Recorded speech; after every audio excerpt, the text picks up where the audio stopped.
Hello everyone, welcome back to Child Learning Center. Today we are going to explore reactivity series of metal.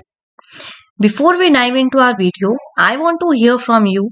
Can you guess which metal is most reactive? Drop your comment in comment below. इस question का answer आप पिछली videos को देख के भी दे सकते हो या कंप्लीट की वीडियो देखें और उसके बाद इसको आप क्या कर सकते हो, आंसर कर सकते हो। क्योंकि लास्ट वीडियोस में हमने आपके साथ डिस्कस किया कि केमिकल प्रॉपर्टीज ऑफ मेटल हमने डिस्कस की, जिसमें हमने जाना कि जो मेटल है डिफरेंट डिफरेंट एलिमेंट्स के साथ किस तरह से रिएक्ट करता है। डिफरेंट एलिमेंट्स कौन कौन से लिए, ऑक्सीजन के साथ रिएक्शन जानी, देन वाटर के साथ, देन एसिड, और लास्ट हमने देखा कि सॉल्ट सॉल्यूशन के साथ जो मेटल है वो किस तरह से रिएक्ट कर रहा है। एंड देन उसमें क्या कर रहे थे, हम एक पर्टिकुलर ऑर्डर में, एक डिक्रीजिंग ऑर्डर में उन मेटल्स को अरेंज कर रहे थे। सबसे पहले मोस्ट एक्टिव रखा और लास्ट में लीस्ट एक्टिव मेटल को हर रिएक्शन में हमने अरेंज किया।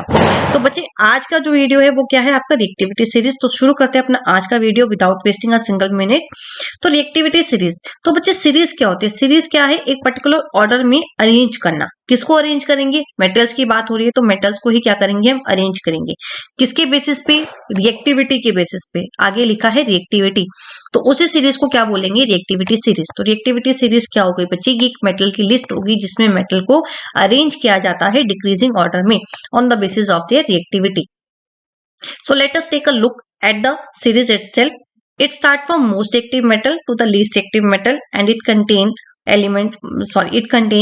metals like potassium, sodium, calcium, magnesium, aluminium, zinc, iron, lead, hydrogen, copper, mercury, silver and gold.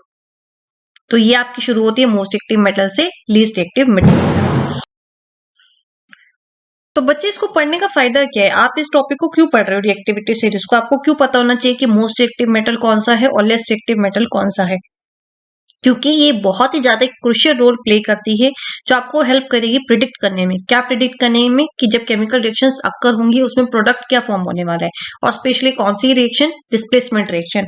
Displacement reaction कौन सी होती है बच्चे? डिस्प्लेसमेंट रिएक्शन वो रिएक्शन है जिसमें most active metal less active metal को डिस्प्लेस करेगा और वहां पे जो प्रोडक्ट बनेगा उसको डिस्प्लेस करने के बाद बनेगा। इसको जाने आप एग्जांपल के थ्रू, जैसे कि आयरन, ये ऑलरेडी मैं लास्ट वीडियो में डिस्कस भी कर चुकी हूँ। डिस्प्लेसमेंट रिएक्शन Fe+CuSO4, जब हमने देखा कि मेटल सॉल्ट सॉल्यूशन के साथ किस तरह से रिएक्ट करता है, तो यहाँ पे आयरन किसके साथ रिएक्ट कर रहा है, कॉपर सल्फेट CuSO4।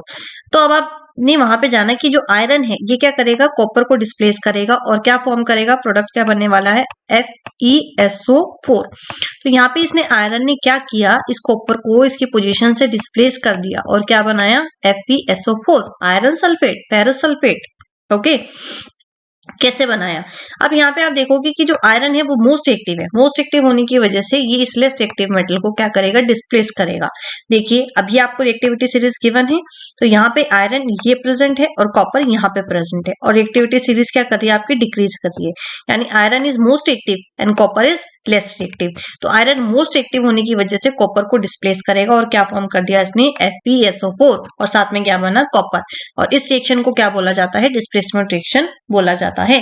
तो ये क्या करता है, एक बहुत ही ज्यादा क्रूशियल रोल प्ले करता है प्रिडिक्ट करने में केमिकल रिएक्शंस। और कौन सी केमिकल रिएक्शन, डिस्प्लेसमेंट रिएक्शन, कि किस तरह का प्रोडक्ट आपको मिलने वाला है। क्योंकि आपको ऑलरेडी पता होगा जो मोस्ट एक्टिव है वो लेस एक्टिव वाले को डिस्प्लेस करेगा और आप प्रोडक्ट लिख सकते हो।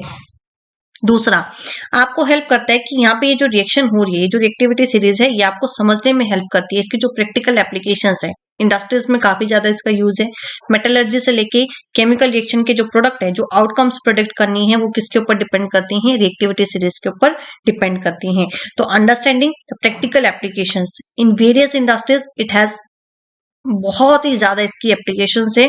मेटलर्जी से लेके क्या प्रिडिक्ट करना है आपने, आउटकम्स प्रिडिक्ट करनी है केमिकल रिएक्शंस की। तो इस तरह से जो रिएक्टिविटी सीरीज है वो आपको हेल्प करती है।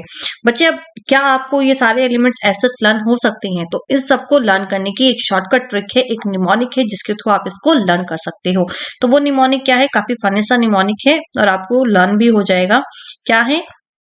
So the mnemonic is, please send cat, monkey and zebras in lovely happy cage made of silver, gold and platinum.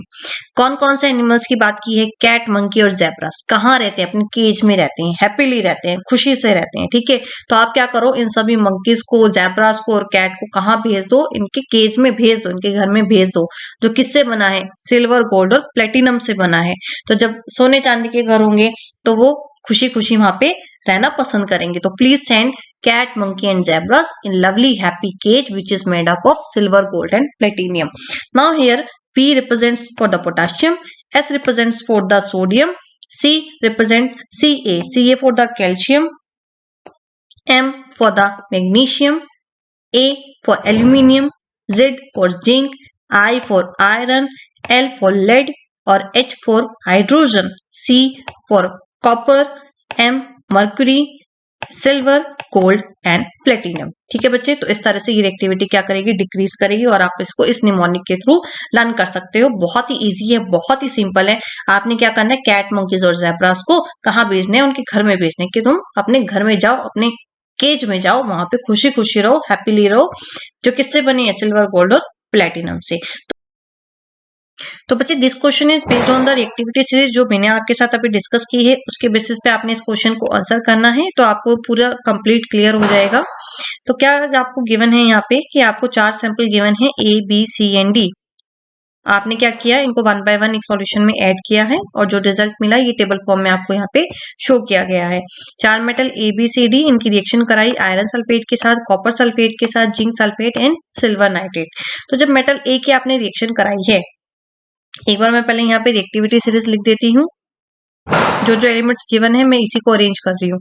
तो zinc most active, then iron, then copper, Cu copper and then silver Ag।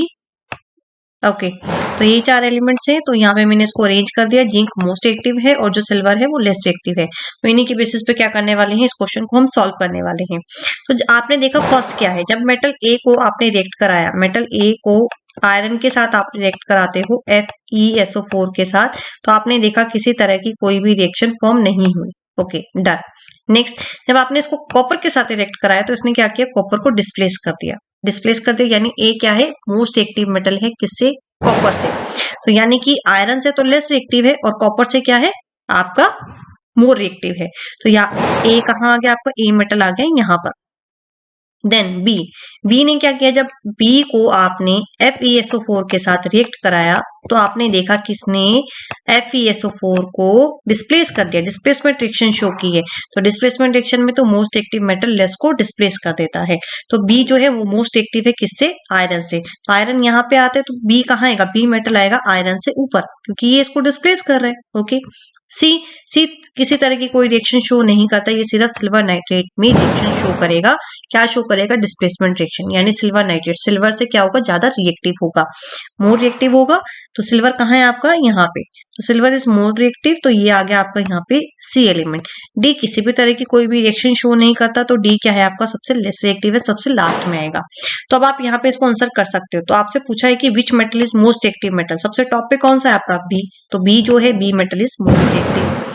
आप क्या observe करोगे? जब B को आपने add किया CuSO4 में, तो बी को जब आप कॉपर सल्फेट में ऐड करोगे तो बी मोस्ट एक्टिव होने की वजह से क्या करेगा? बी कॉपर सल्फेट को डिस्प्लेस करेगा, कॉपर को यहां से डिस्प्लेस कर देगा और क्या फॉर्म करेगा? अपना कॉपर को डिस्प्लेस करके BSO4 फॉर्म कर लेगा। बी कोई भी मेटल हो सकता है।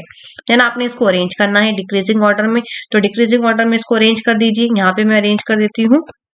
सबसे रिएक्टिव कौन सा है? B metal, then A and then C and then और लास्ट में कौन सा आएगा? आपका डी। तो यहाँ पे ये डिक्रीजिंग ऑर्डर में मैंने अरेंज कर दिया। तो इस तरह से आपने इस क्वेश्चन को सॉल्व करना है on the basis of reactivity series.